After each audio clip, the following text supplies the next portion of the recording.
अस्सलाम वालेकुम बच्चों, क्या हाल है? ठीक है, चलें आज का लेक्चर यूनिट नंबर 1 का लेक्चर नंबर 3 स्टार्ट करते हैं, जिसमें आज हम पढ़ेंगे इंट्रोडक्शन टू डायमेंशन कि डायमेंशन की इंट्रोडक्शन क्या है,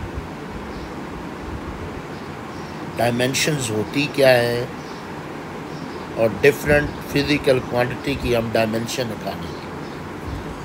तो सबसे पहले डायमेंशन की डेफिनेशन है a method in which we can write any physical quantity in terms of power of base quantity, यानी कोई भी फिज़िकल क्वांटिटी हो जैसे मोमेंटम, फोर्स, वेलोसिटी, उसको आपने पावर ऑफ बेस क्वांटिटी लिखना है, बेस क्वांटिटी की पावर में लिखना है। बेस क्वांटिटी कितनी होती हैं? 7, उनकी आपने पावर में लिखना है। उस मेथड को आप कहते हैं physical dimension of physical quantity. अच्छा, इसको रिप्रेजेंट किससे किया जाता है? It is represented by square bracket. जब भी आप किसी की डायमेंशन लिखेंगे तो आपने ब्रैकेट में आपने इसको लिखना है। अगर आप ब्रैकेट में नहीं लिखेंगे तो जब पेपर चेक होते हैं, क्वेश्चन आपका चेक होगा तो वो मार्क्स आपका कट जाएगा। अच्छा, जैसे मैंने आपको ऊपर कहा है कि जो कोई भी फिज़िकल क्वांटिटी है उसको आपने पावर ऑफ बेस क्वांटिटी लिखना है। तो बेस क्वांटिटी कितनी होती हैं? बेस क्वांटिटी होती हैं 7। कौन कौन सी? लेंथ की डायमेंशन कैपिटल एल है, मास की कैपिटल एम है, टाइम ड्यूरेशन की कैपिटल टी है, इलेक्ट्रिक करंट की कैपिटल आई है, टेम्परेचर की थीटा है, amount of substance capital N है और ल्यूमिनस इंटेंसिटी की कैपिटल जी है। ये बेसिक जो डायमेंशन है 7, ये आपने याद रखनी है। इन्हीं को यूज़ करके आगे हम फर्दर जो है कोई भी फिज़िकल क्वांटिटी की डायमेंशन लिख सकते हैं। जैसे अब मैं डिफरेंट आपको एग्जांपल करवाता हूँ। सबसे पहले है स्पीड। स्पीड का फार्मूला क्या होता है? स्पीड होता है डिस्टेंस डिवाइडेड बाय टाइम। तो स्पीड की डायमेंशन आएगी डिस्टेंस की डायमेंशन पर टाइम की डायमेंशन, डिस्टेंस की डायमेंशन और टाइम की डायमेंशन। डिस्टेंस की डायमेंशन होती है लेंथ। लेंथ क्यों होती है? क्योंकि डिस्टेंस के यूनिट क्या होते हैं? मीटर, और लेंथ के यूनिट भी मीटर होते हैं। तो यूनिट सेम हो, डायमेंशन भी क्या होगी? सेम। तो डिस्टेंस की डायमेंशन लेंथ होगी। लेंथ के यूनिट मीटर होते हैं तो डिस्टेंस के यूनिट भी मीटर है। टाइम की कैपिटल टी होगी। तो स्पीड की डायमेंशन आ जाएगी लेंथ, टी ऊपर चला जाएगा पर टाइम। अच्छा, अगर बच्चों मैं आपसे पूछूं कि स्पीड में मास है तो आप कहेंगे नहीं सर मास नहीं है। तो हम इसको यूँ भी लिख सकते हैं, मास की पावर 0, लेंथ की पावर 1, टी की पावर -1। तो आप डायमेंशन को यूँ भी लिख सकते हैं स्पीड की डायमेंशन को, या आप इसको यूँ भी लिख सकते हैं। ठीक है, मास 0। मास को क्यों 0 सर आपने लिखा? मास नहीं था, मास की पावर 0 लेगी। लेंथ 1 है, टाइम की पावर -1। अब आपको वो डेफिनेशन समझ आ गई होगी। डेफिनेशन में मैंने क्या कहा था कि आप किसी भी फिज़िकल क्वांटिटी को पावर ऑफ बेस क्वांटिटी लिख सकते हैं। मास बेस है, उसकी पावर 0 है। लेंथ बेस है, उसकी पावर 1 है। टाइम बेस है, उसकी पावर -1 है। वेलोसिटी में बेस क्वांटिटी की ऐसे पावर है। नेक्स्ट जो है वो है speed, velocity.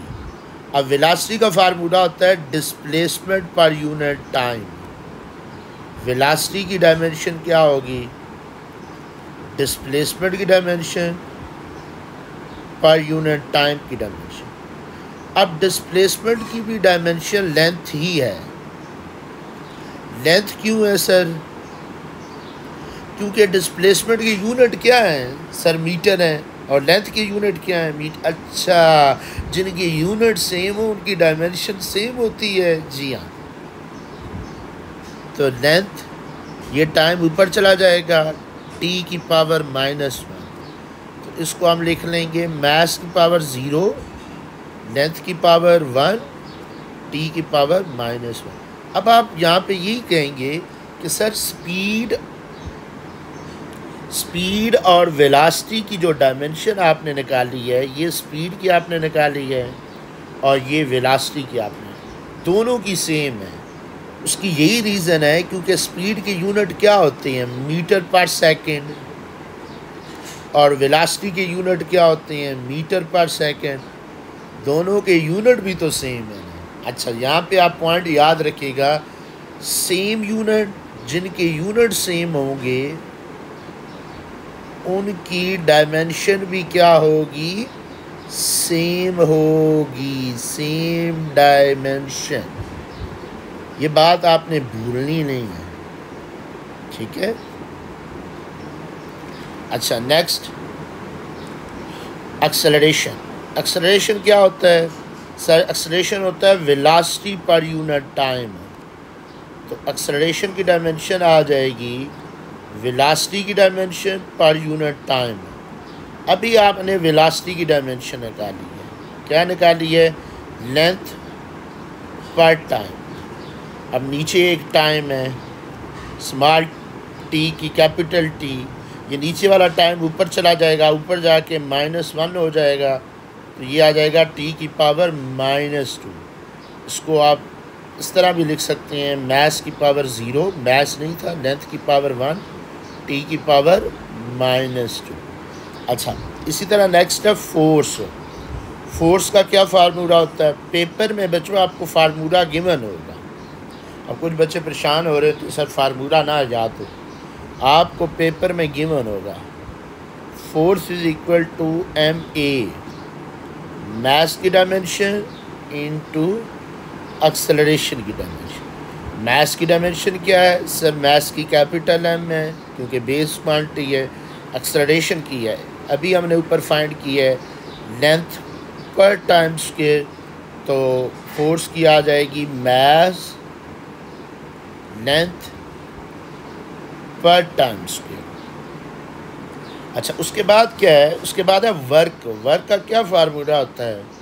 Force into displacement, force into displacement.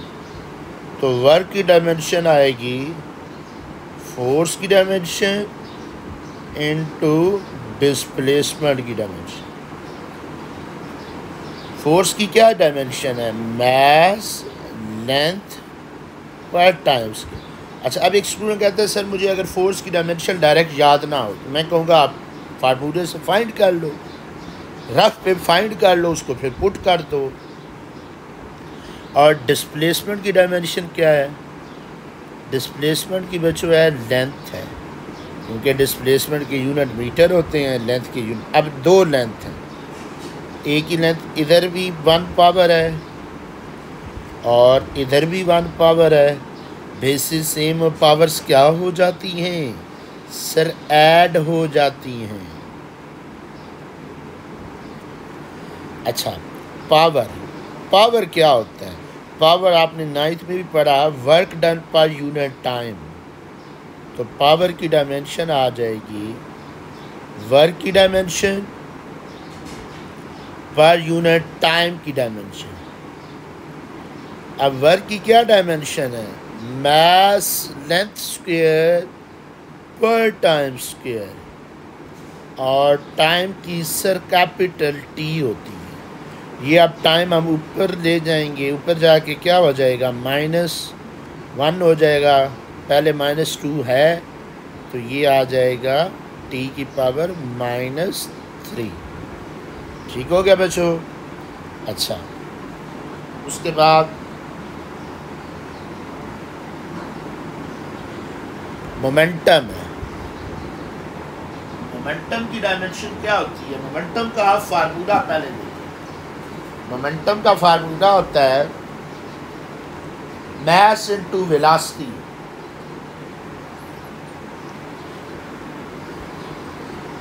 Momentum का फार्मूला क्या होता है? mass into velocity. Momentum is the product of mass into velocity. Momentum को भी P से रिप्रेजेंट करते हैं. mass into velocity. mass की डायमेंशन कैपिटल है, वेलोसिटी की क्या होगी सर?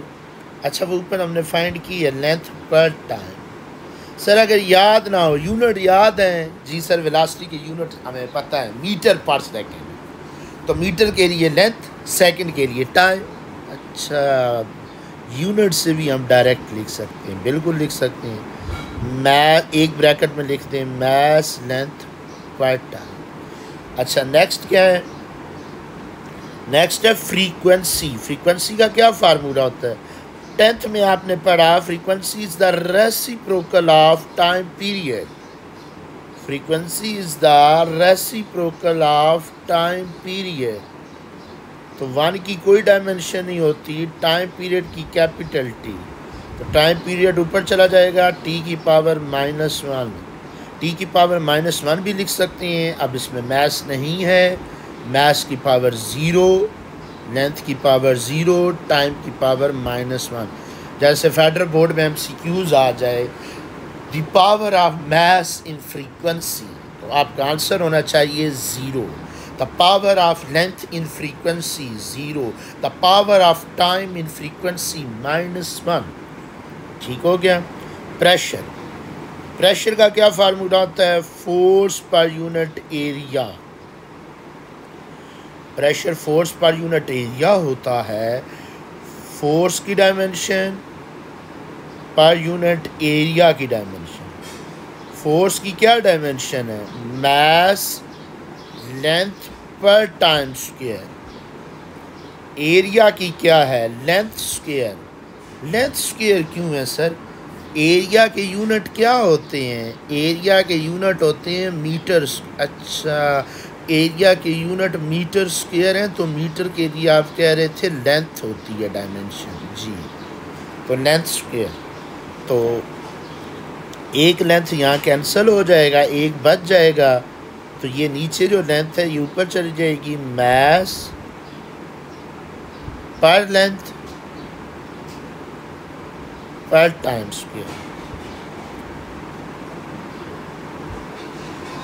ये सारी डायमेंशन आप कर लेंगे, कोई भी क्वेश्चन आता है आप इजीली अटेम्प्ट कर लेंगे. डेंसिटी क्या होता है? डेंसिटी का फार्मूला, डेंसिटी होती है मास पर यूनिट वॉल्यूम. तो डेंसिटी की डायमेंशन क्या आएगी? मास की डायमेंशन पर यूनिट वॉल्यूम की डायमेंशन. मास की डायमेंशन तो कैपिटल M है. वॉल्यूम की dimension length cube. Sir length cube क्यों है? मैं आपसे पूछूंगा वॉल्यूम की यूनिट क्या होते हैं? आप कहेंगे sir metre cube. Length volume क्या होता है? Length width into height. Length का यूनिट भी मीटर, विड्थ का यूनिट भी मीटर, हाइट का यूनिट भी मीटर. तो वॉल्यूम की यूनिट क्या है? Metre cube. तो वॉल्यूम की डायमेंशन क्या होगी? अच्छा, लेंथ क्यूब. अब ये बात आपने भूलनी नहीं. तो लेंथ आप ऊपर चली जाएगी, तो ये आपके पास आ जाएगी मास.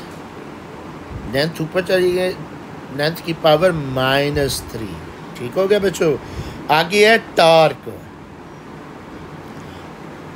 टॉर्क का क्या फार्मूला होता है? टॉर्क होता है फोर्स इनटू मोमेंट आर्म. ये सारे फार्मूले आपने बच्चों 9th में 10th में पढ़े हुए हैं. Force into moment arm. Moment arm को हम लेंथ से रिप्रेजेंट करते हैं. तो torque force into moment arm. Force की क्या डायमेंशन है? मास लेंथ पर टाइम स्क्वायर. अब अगेन एक स्टूडेंट कहते हैं सर मुझे अगर फोर्स की डायमेंशन ना याद हो, मैं कहूँगा रफ में F = ma से फाइंड कर लो. अच्छा, आगे लेंथ. लेंथ की कैपिटल एम, तो ये आ जाएगी मास। अब दो लेंथ है ना, एक लेंथ ये है, एक लेंथ ये है, तो ये आ जाएगी लेंथ स्क्वायर पर टाइम स्क्वायर। ठीक है बच्चा, ये टार किया। काइनेटिक एनर्जी, जी से 9th में हमने बिल्कुल ये फार्मूला पढ़ा हुआ है। काइनेटिक एनर्जी होती है हाफ एम वी स्क्वायर। तो काइनेटिक एनर्जी की डायमेंशन देखिए बच्चों, डायमेंशन आपने सिंबल ज़रूर बनाना है। अब बच्चों हाफ की डायमेंशन नहीं होती, यहाँ पे एक एहतियात करनी है। हाफ नंबर की कोई डायमेंशन नहीं होती। हाफ को मैं स्किप कर दूंगा, आप बेशक ना लिखिए, इससे कोई फ़र्क नहीं पड़ता। ठीक है, हाफ की डायमेंशन नहीं होती, डायमेंशन सिर्फ बेस क्वांटिटी की होती है। मास की डायमेंशन क्या होती है? Capital M.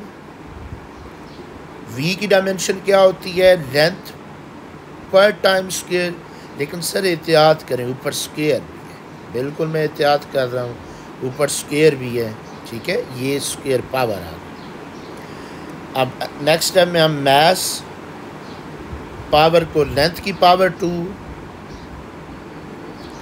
सॉरी वेलोसिटी की यहाँ पे एक करेक्शन, यहाँ पे टी की पावर -1। ठीक है, लेंथ की पावर 2 आ जाएगी, इसकी पावर 2 आ जाएगी, और टी की पावर -2 आ जाएगी। मैं एक ब्रैकेट में लिख देता हूँ मास लेंथ स्क्वायर पर टाइम स्क्वायर। ठीक हो गया बच्चों। उसके बाद है पोटेंशियल एनर्जी। पोटेंशियल एनर्जी क्या होती है? पोटेंशियल एनर्जी का फार्मूला क्या होता है? सर पोटेंशियल एनर्जी का फार्मूला होता है mgh। पोटेंशियल एनर्जी का फार्मूला आएगा mgh। तो मास की डायमेंशन, g की डायमेंशन, h की dimension, mass capital M, g की क्या होगी सर? g होती क्या है sir? g acceleration due to gravity. अच्छा, g एक्सेलरेशन होती है, तो g की यूनिट क्या है? मीटर पर सेकंड स्क्वायर। तो g एक्सेलरेशन है, तो उसकी वही डायमेंशन होगी जो एक्सेलरेशन की। मीटर पर सेकंड स्क्वायर है ना, तो मीटर के लिए लेंथ, सेकंड के लिए, अच्छा मीटर पर सेकंड स्क्वायर है, तो मीटर के लिए लेंथ, सेकंड के लिए टाइम, और टाइम की पावर -2। ये तो बहुत इजी है। अच्छा, h क्या है? हाइट है। हाइट के लिए लेंथ होगी, क्योंकि हाइट के यूनिट मीटर होंगे। तो ये एक ब्रैकेट में लिख देते हैं मास लेंथ स्क्वायर, क्योंकि ये दो लेंथ है ना, टी की पावर -2। उसके बाद है चार्ज। चार्ज का क्या फार्मूला होता है? कल भी हमने लिखा था। चार्ज को क्यों से रिप्रेजेंट करते हैं? इसका फार्मूला होता है करंट इनटू टाइम। चार्ज का फार्मूला होता है करंट इनटू टाइम। चार्ज की डायमेंशन, करंट की डायमेंशन, करंट की dimension I as it is, small T. Current की कैपिटल आई होती है, टाइम की कैपिटल टी होती है। एक ब्रैकेट में बच्चों लिख लें आई टी, चार्ज की ये डायमेंशन। तो ये बच्चों डिफरेंट फिजिकल क्वांटिटी की हमने डायमेंशन लिखी। तो कल हम इंशाल्लाह डायमेंशन के यूजेस पढ़ेंगे। कल हम इनको डिफरेंट एप्लीकेशन में यूज़ करेंगे। ठीक हो गया बच्चों? यहीं तक लेक्चर को वाइंड अप करते हैं। ओके बच्चों, अल्लाह हाफिज़, टेक केयर।